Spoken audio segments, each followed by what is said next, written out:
I'll tell you what, instead of sparing you the long introductions, I'm giving you all the information that you already know because you're already big fans of Torchwood, correct? And you've come here because of the actress who was in that one Doctor Who episode and was so fantastic, and apparently there was some other show called Torchwood or something like that. Ladies and gentlemen, please say good morning with a loud round of applause for Eve Myles, also known as Evie.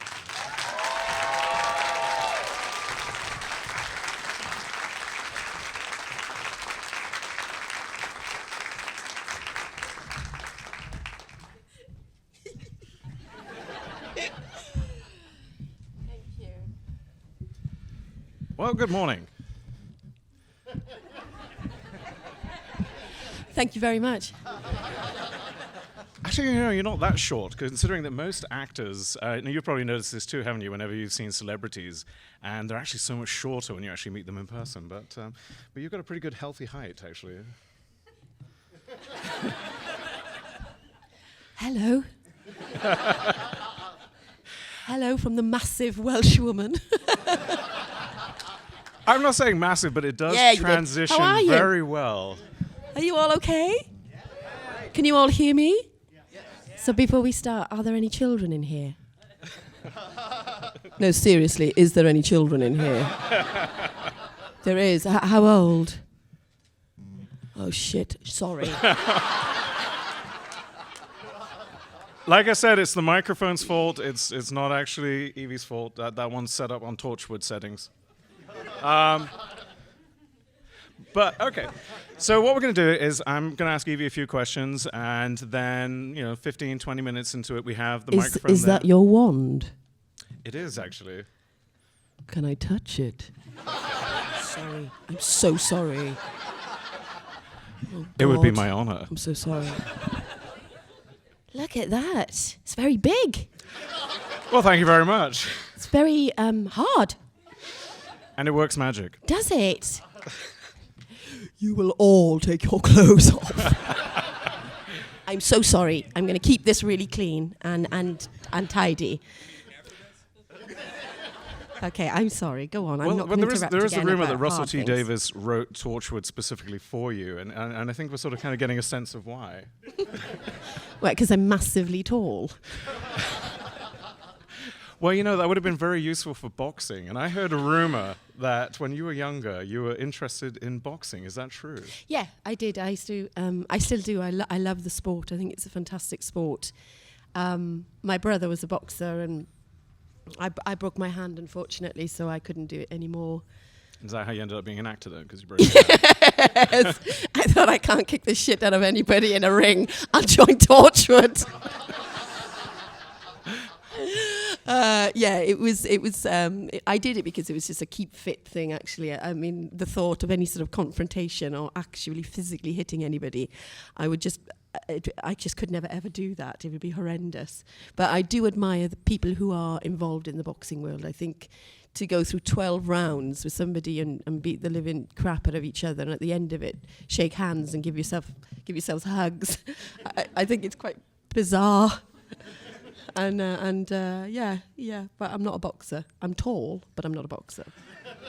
You're not going to let me forget that. I will never let you forget that. I said it was a healthy height. I also have to say, I apologise for the way I'm sitting. I didn't realise this is going to be so high. It's like I've got like a boob shelf. I didn't plan this, but it's very comfortable. It's lovely. I feel really relaxed, and it's the best bra I've ever had. Fantastic. So whoever was involved with this, thank you. All right. So when did you realise that you wanted to be an actor? I didn't have much choice in it, really. I was a bit of a fool from the time I could walk, and it was just something that I love English literature, and I loved reading from a very young age, and I loved stories. And where I was brought up, there was very little to do apart from boxing.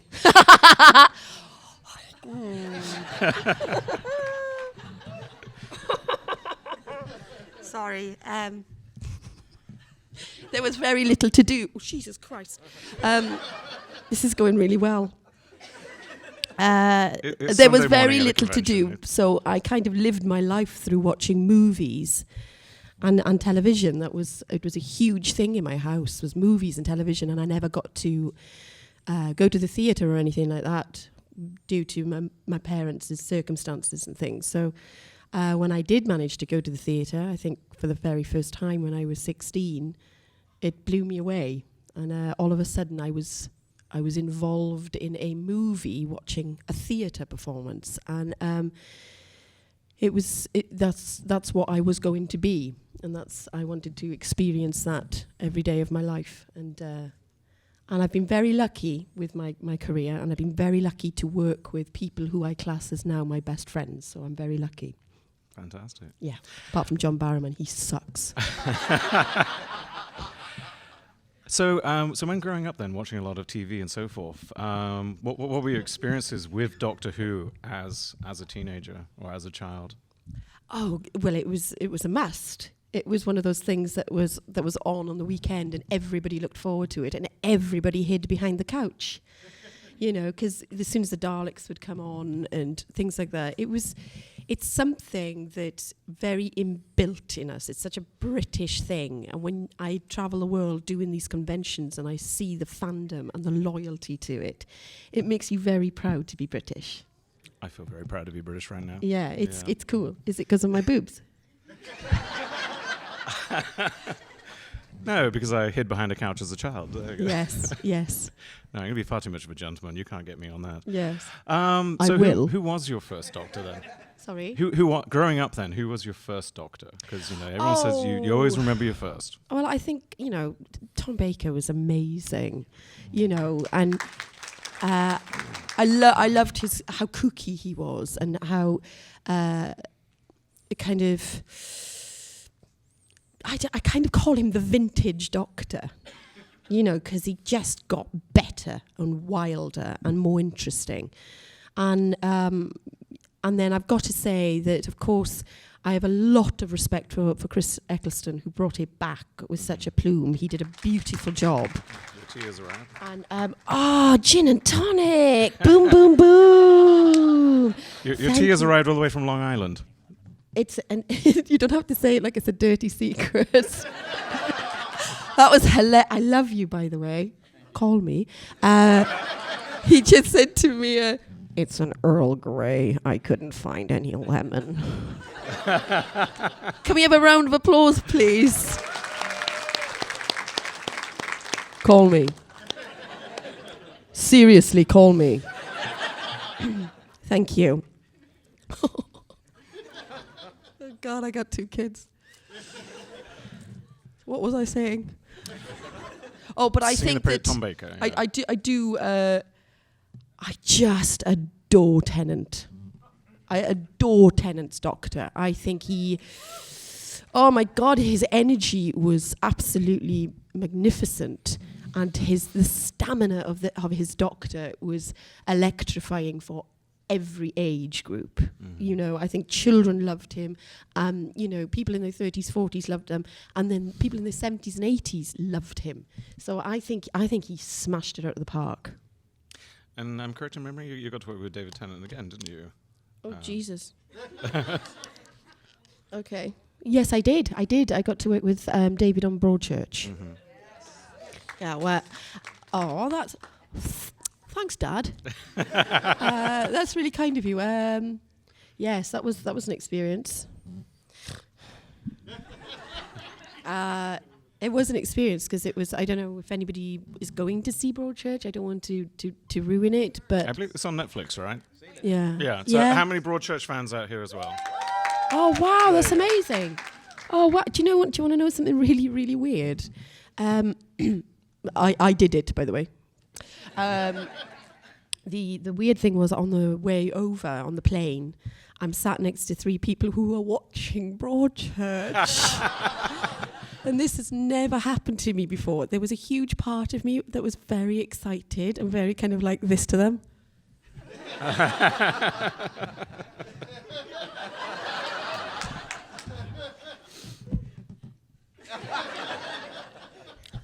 They thought I was mental. So they didn't figure out who you were I at didn't all? know who I was. They just thought there's a strange woman making faces. I think she's got gas. Yeah, I was like,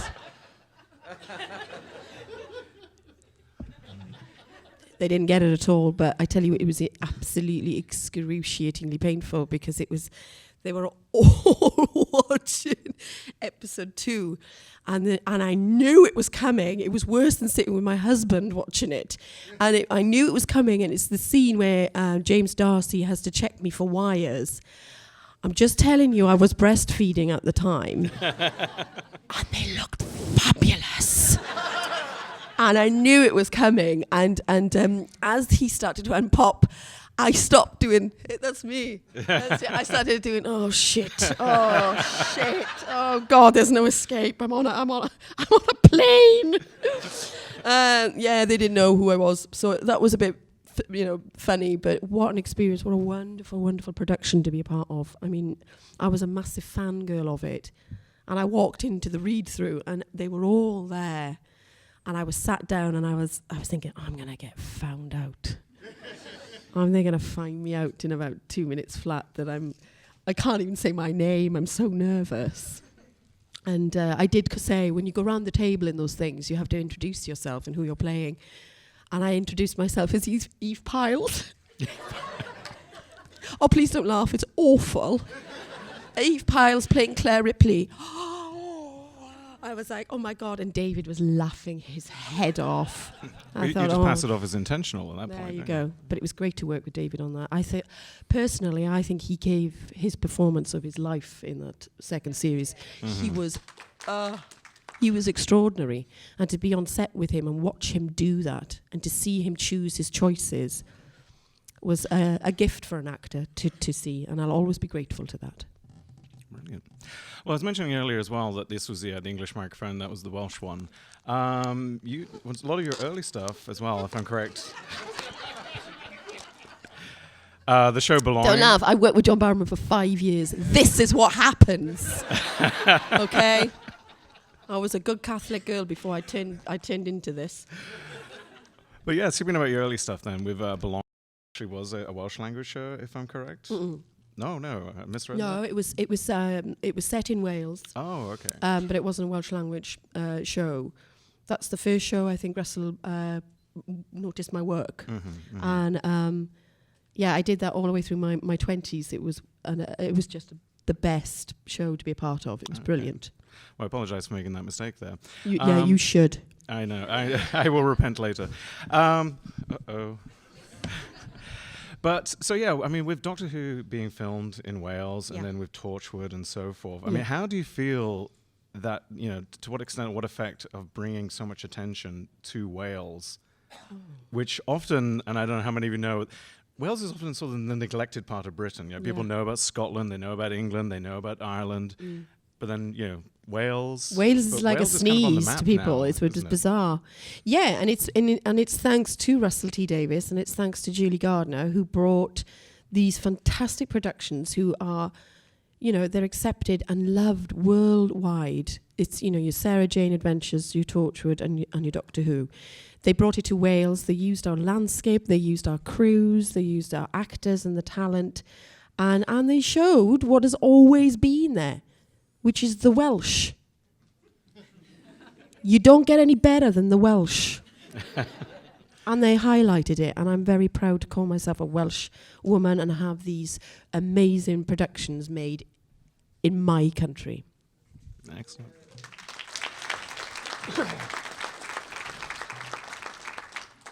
So yeah. Earl Grey my ass. Oh, sorry. Well, you've been to the States before. You know they don't know how to make tea over here. No, it's actually rather nice. Oh. Yeah, it's tea, isn't it? You're not a tea fan? Well, I feel like I've raped tea a little bit by having it with ice. But, it's... Oh, God, I'm talking like we're all best friends. Thanks, Mum. So yeah, I mentioned earlier that so the rumor and the word is that Russell T Davies developed the character of Gwen Cooper with you specifically in mind. Is that true? It is true, yeah. Yes, it So, is. so how did that No make pressure. the audition? Was there actually even an audition? or- The audition was actually The Unquiet Dead. When I came in, I was doing a movie at the same time, and we did all night shoots on the Unquiet Dead, and I did the movie in the day, and I'd come down to Swansea to film The Unquiet Dead at night, and unbeholden to me, that was the biggest audition of my life, was to just go to work and do my best. And from there, he went, I want to put her and John Barrowman together in Torchwood. What a mistake to make. And that's how it happened. I was at the National Theatre doing Henry IV with Michael Gambon, and the casting director and the producer left me a note to say, we're coming to see the show. Would you like to meet us for a drink afterwards? And I was, oh gosh, I thought that's very kind of them to be so loyal and supportive to come and see the show. So I finished the show and I went to meet them at the bar, and she said, that was a wonderful performance, darling. I really enjoyed it. Now, Russell T Davies is writing you a 13-part drama with John Barrowman. Are you interested? and I took the biggest drink. I went,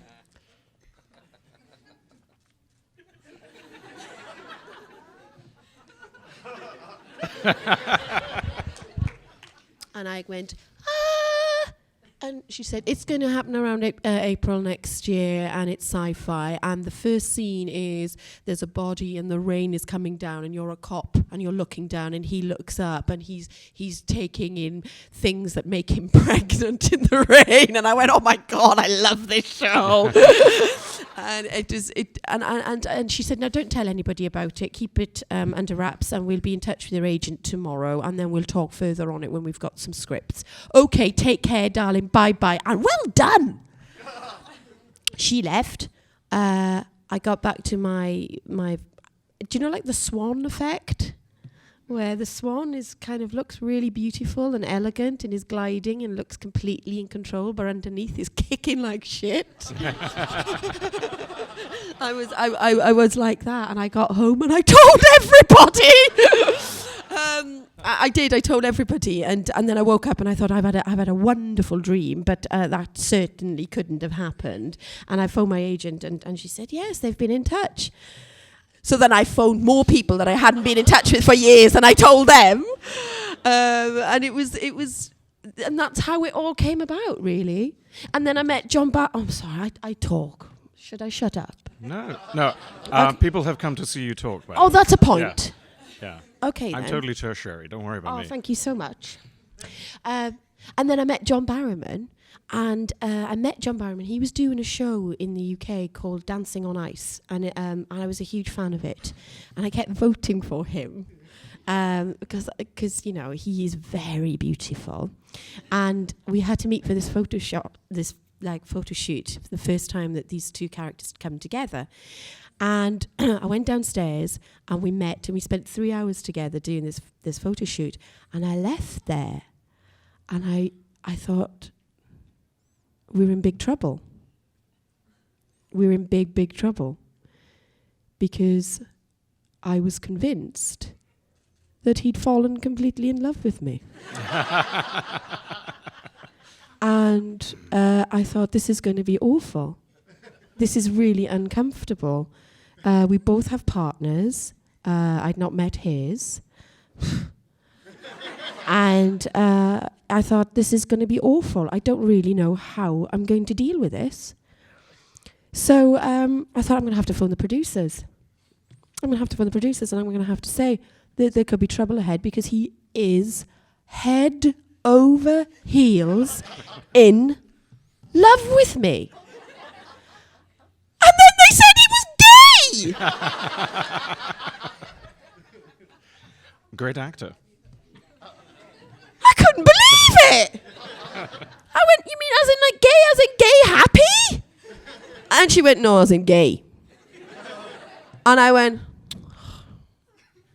same old. Same old. And I can guarantee all of you Cincinnatians, he is very gay. Actually, well, a couple of years ago, he was in Louisville, wasn't he? How many of you saw him at Louisville? Okay, excellent. Yeah. Yeah, he's he's gay. And also, from what I tried everything. from what I understand, also he's quite proud of being a gold star gay, as he refers to himself. Oh God knows, dear God. Been totally gay all along. No women whatsoever. Anyway, back to Torchwood. Yes, sorry. No, it's all right. Oh God. So I've read that you've heard that you described Gwen as being the social worker of the group. Yeah. Is this something that you developed, or was this something that Russell developed for you? And how did that affect your performance style? I think Russell really wanted to have a sci-fi with a massive domestic twist in it.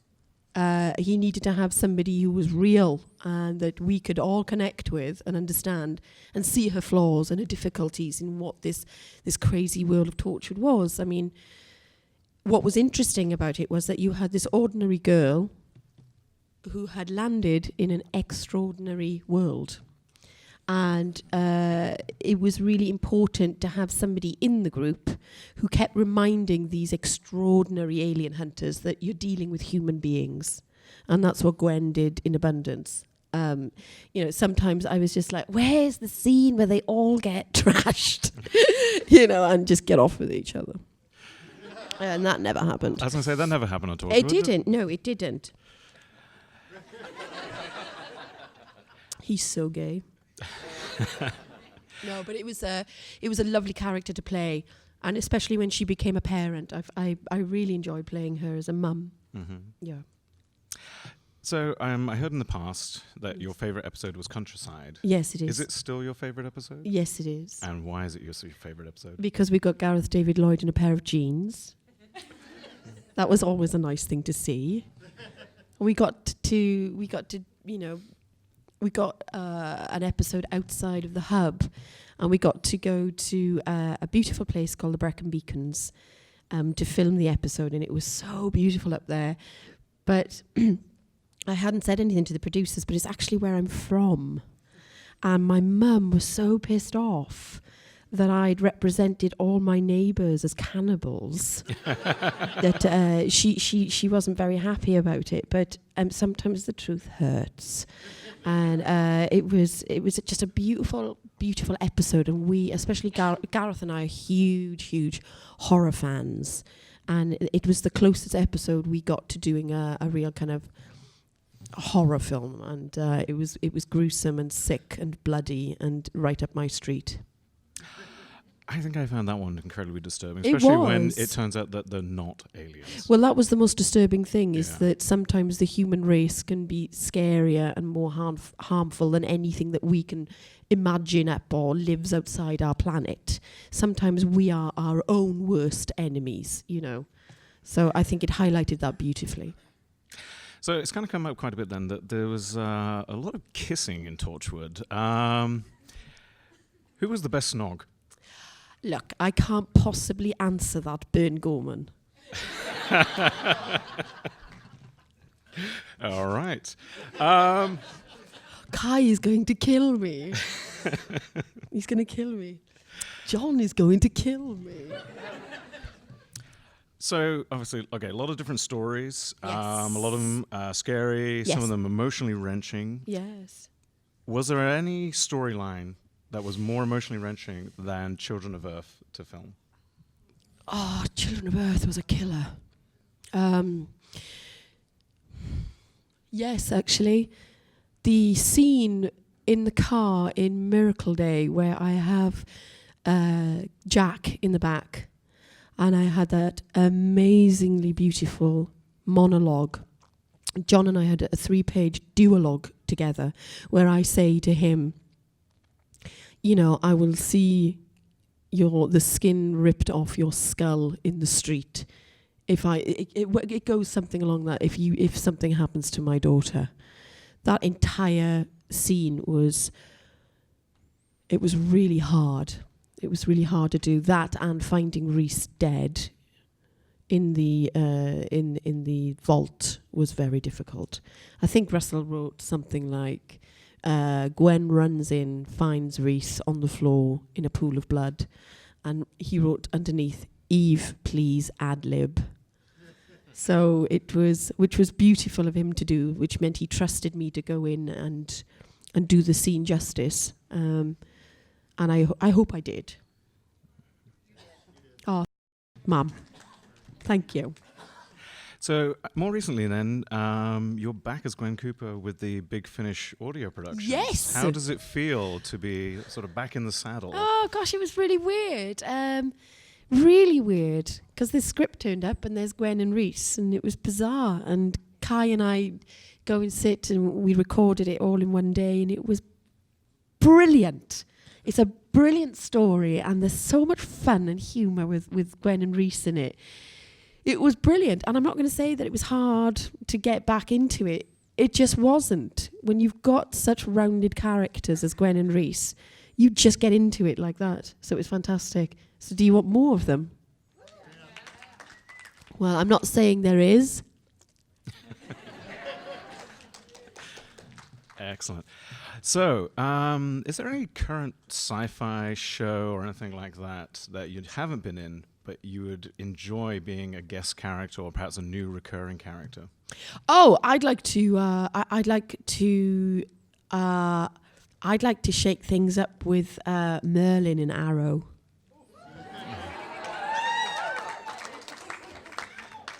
Back together with John, huh? Yeah, I'd like to come in as his yeah. Oh, excellent. I'd like to kick his butt in Arrow. All right, excellent.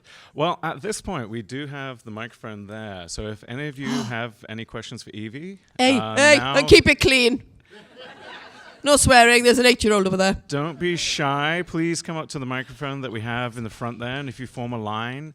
I think judging by the size of the crowd and the time that we do have left, we should have time for all of your questions. I'm just going Especially to say because everybody's being shy. baby. Come up to the microphone. Oh.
Say hi. She's like, I can't. Is she not adorable? She is. Hey, congratulations. You rock, Mama. Thank you. You rock.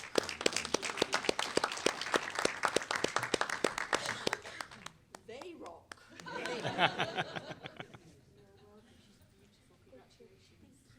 Oh my God, I need one. All right. Hello. Hello. Hello. Hello.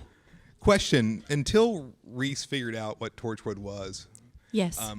when I was watching it the first time through, I Yes. was like, she's screwing over Rhys again. Get over it.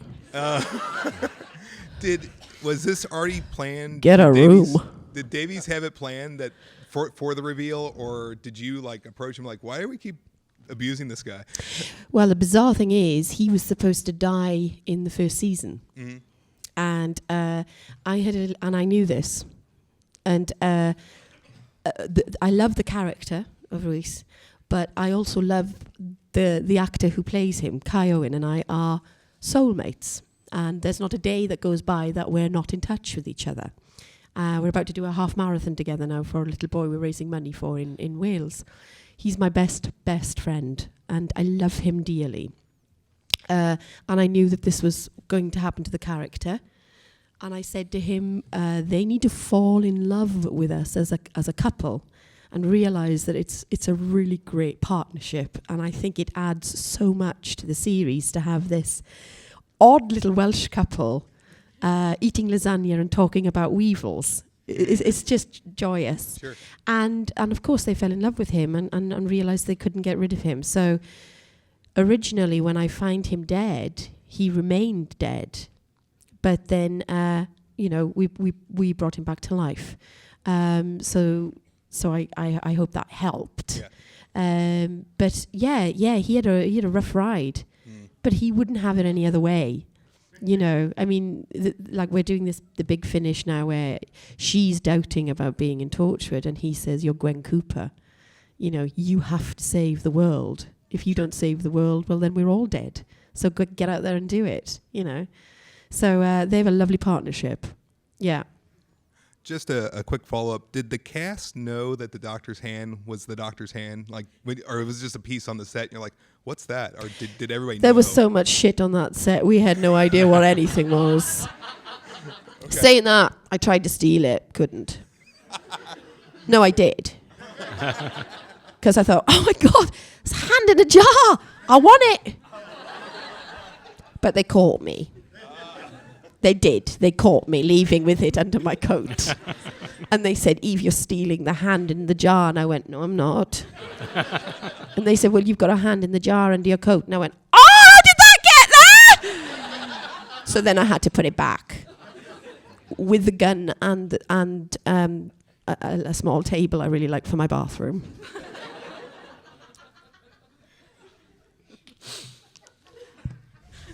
Bern Gorman tried to steal the bathtub in the hotel we were staying at when we were doing Countryside. The manager came down and she said, "Can I have a word with you, please, Mr. Gorman?" And he went, "What? What now? What's the matter?" And she said, "Mr. Gorman, we understand." And at this point, John Barrowman just gets his checkbook out. And he's going, "Just tell me how much it is." And he's flicking through the checkbook, and Bern's already defensive, and he's like, "I don't know what, just get it out, just say what you need to say." And she said, "Mr. Gorman, I think you've tried to steal the tub in the honeymoon suite." And this tub was a big roll-top iron bath, and he went, "What are you talking about? It's a roll-top bath. Why would I be stealing a bath for? What's going on?" And she turned around and she said, "I know it sounds ridiculous, but we do know that you tried to take it." And he went, I'm leaving. I'm not being talked to like this." And she walked away and he turned around and I said, "You did, didn't you?" And he went, "Yeah, I did, yeah." I did. John was like, "Oh my God. What were you going to do with it?" And he went, "Take a bath." I'm not lying, I swear to God. Swear to God that happened. Sorry. Go on. Hi. I swear to God, this is Earl Grey.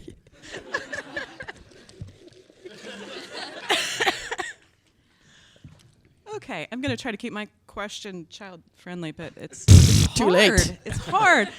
So I've been to Dragon Con, and I've heard, came to the Torchwood panels there with you and John and everyone, and I've heard stories that you all told about curlers and, skiing and things like that.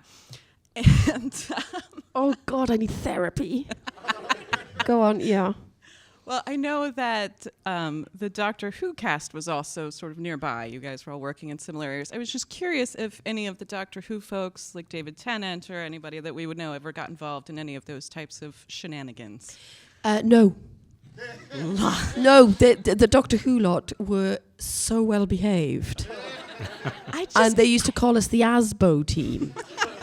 And they'd all be walking onto set with beautiful costumes and going on this sparkly set. And we'd be walking past them covered in blood and mud, smoking, hangover, John Gay,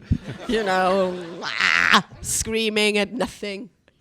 Basically like mad people who'd been let out for a couple of weeks and given free food. Like that.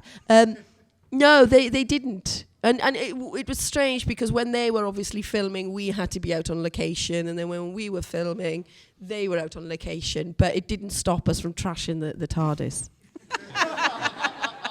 that TARDIS stank. Because me and... Oh, why am I telling you this? No, go ahead. Go ahead. We're all friends, right? We are. It's not going to leave this room, right? Bullshit. We used to get loads of extra food at lunchtime and hide it on the TARDIS. and we just found it brilliantly funny. And they used to say, "My God, it stinks on there. What's going on? Does this place get cleaned?" And me and Bern would be like that. Oh, yes. There'd be like pies stuffed around the side, potato salad all on the top of the TARDIS. Oh my God. It's just the small things that get you through the day. It was brilliant. Kelp is really bad. I felt bad about that one. Yeah. Yeah, I also felt bad about stuffing John Barrowman's wellies with hot meat and his dogs destroyed them. Shit, he doesn't know about that. Genuinely, he doesn't, so let's keep that. They were Burberry wellies. Thank you. Thank you. Hello. Oh, she is drunk! Miss, I'm going to keep this relatively clean. You come in, trash the place. Like, Mick, sit down, Mick Jagger! Jesus! There's a big thing over there you didn't smash over if you want to help yourself. Take a Valium. Hi, not so much a question, but a shout out. I turned on the TV last night after I got home talking to you, and there you are. Our local PBS station just started playing Frankie. Oh my gosh, really? I was like, I just saw her. Oh It's gosh. a channel CET for all the Cincinnatians. Oh, bless you. Thank you. So I sat down and was immediately hooked. So Oh, thank you very much. yeah. It's a brilliant series. I'm really proud of it. It's some great characters. She- Man, she was why does everybody exhausting. hate you in that series? I just saw the one where they were trying to. They had sort of the medical court martial for you. Oh yeah, they did. Yeah, they came down hard on her. I won't tell you, but if you watch the entire I'll have to series, watch. you'll understand why. Okay. You'll understand why. I was like, she seems so nice, and everybody's out to get her. I know. Welcome to my world. Yeah. I know, it's the But- gap. And another one I want to give a shout out for is I loved Framed. Thank you very much. I just thought that was the most delightful movie. It was a lovely thing to film that. Actually, I was very pregnant, and I wasn't very pregnant. I suppose I was 4 or 5 months, and it was lovely. It was a beautiful story. Did you know? I'd never heard that story about how the National Gallery Yes, stored it's a the true art story. in the Welsh mines. Yeah, it was when London was getting bombed. Yeah. The National Gallery decided to move all the very valuable paintings and move them to the slate mines in North Wales because the temperature was exactly right, and that North Wales wasn't getting hit. So they stored all the paintings there, and I think 1 or 2 went missing. Kind of like Nothing to do with doctor's me. hand and bathtubs. They just. I only stole a hand in a jar. Thank you very much. Thank you so much. Hi. See how she walked away? She didn't trash anything. She didn't kick off her shit. She just walked away like a lady. Just saying. Next time. I was wondering if there's anything about your character on Torchwood or any of your characters that you would want to change about them as a person or any of their physical strengths or anything like that. Ooh, I think I was blessed with the character of Gwen Cooper. She was a mum, she was a warrior, she was a fighter, and she was a wife. She was a best friend. And I'm so sick of seeing teeth, tits, and arse on telly. It was nice to be able to play somebody with hips, boobs, and had an appetite.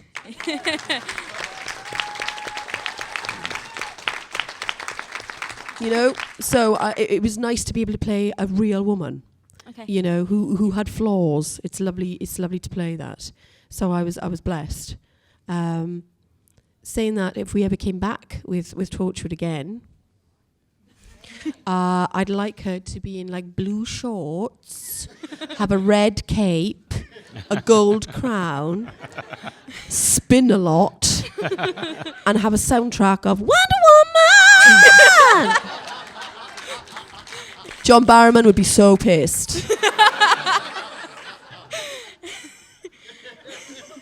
Thank I'm going you. to get on the phone to Russell right now.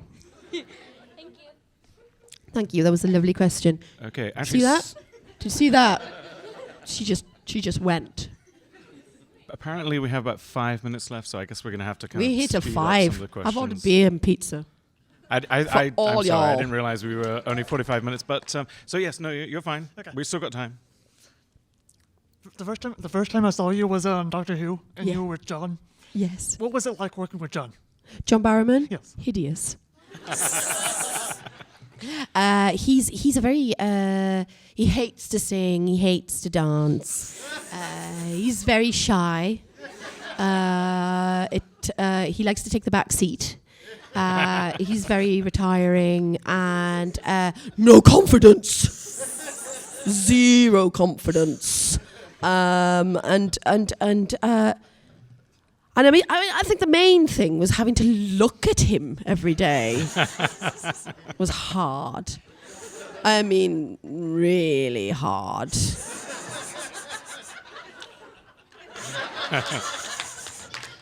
Thanks. He is, on a serious note, he is hideous. Hello. Hi. I heard you were a fan of Broadchurch, and I was wondering what it was like being a fan of a show you were on. Did you hear that, guys? Okay, come a bit closer.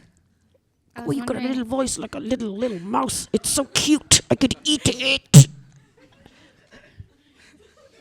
I heard you were a fan of Broadchurch, and I was wondering what it was like being on the show that you were a fan of. Unbelievable. I mean, I loved the first series so much that we just watched it in a weekend. And I watched it because obviously I know the producers really well because they did 2 seasons of Torchwood. And of course, I wanted to support David.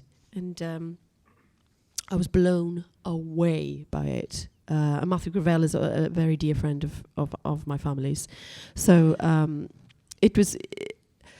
it was remarkable because the baby had been born 4 days, and my agent phoned me up and she said, hello, how are you, darling? I said, I'm fine. She said, not up to coming to London, are you? And I had the baby on my tit. And I said, no, I'm breastfeeding. And she went, it's a really interesting project. I went, oh, she's 4 days old. She said, it's Broadchurch. I threw the baby. and I got on the train and I went to London. But it was, I didn't throw my baby. Fuck's sake. I didn't throw my child. Too much. A little bit. It was a soft throw. My husband caught her, Jesus. But it was I just knew that I was on something that I really respected, and I made great friends with Olivia Colman and David. Of course, it was it was so special. It was brilliant. I'm so grateful that they gave me that part. Thank you. Thank you very much. Hello. Hello, darling. What would be your dream theatrical role to play? On stage? Yes. Wonder Woman. The musical. Wonder Woman the musical. I can guarantee you do not want to hear this sing. You're Welsh. I apparently, I am Welsh, but I can't. I mean, I'm awful. I think John Barrowman said I sounded like a raped fish. When I sang. He said once, we were asked in an interview if we were ever interested in doing like a Buffy style episode where it was a musical episode, and John went, oh my God. Yeah. and he said, he said, there's a problem. He said, Gareth, he can sing. I can sing. He said, Naoko can sing. Kai, he can sing. Eve, she can dance. Yeah. There are so many theatrical boxes I haven't ticked yet, and I can't wait to be able to do it. But I have to wait until my children are older so that I can go and commit myself to the West End. Thank you. You've mentioned that you'd like to be on Arrow to give John Barrowman some trouble. Yes. Most people here might know that David Tennant's on Jessica Jones as the Purple Man, Dr. Kilgrave, upcoming. Is there anything in the Marvel universe you'd like to be on, whether or not you get to give David Tennant some trouble?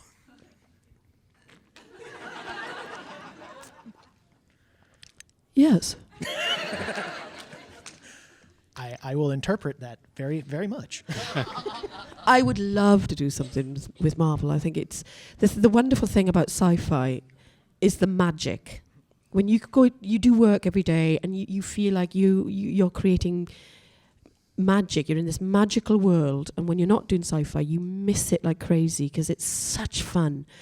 And every actor who is involved in sci-fi, in my opinion, are the best actors in the world because you've got to use your imagination. And you've got to commit to your character and commit to the situation you're in 100%, otherwise you look ridiculous. So I have all the respect in the world for all sorts of sci-fi actors, and I would love to be involved with something like that. But I'm starting a new job soon, and I'm incredibly excited about it. And they're making an announcement next week, so you'll be able to know. But I think you're going to love it. All right. Thank you very much. All right, and this is our last question. Make it clean. I saw The Unquiet Dead yesterday, and I was thinking that there was quite a contrast between you and your character. The hair. Yes. Is there a contrast between us, do you mean? Or do you think, do I have any similarities with Gwyneth? She thinks I'm Not mad. that I can tell. So what are you asking, my darling? That was more of a comment thing. Well, do you know what? Do you know what? You got up here, you're elegant, you're beautiful, you haven't trashed it. And that was the best comment of the weekend, so thank you. On a serious note, guys, thank you so much for coming to the talk and coming to my table and coming to meet me. And it's so lovely to hear that you enjoy our series. It means the world to us. Thank you very much. Ladies and gentlemen, Eve Myles. Thank you.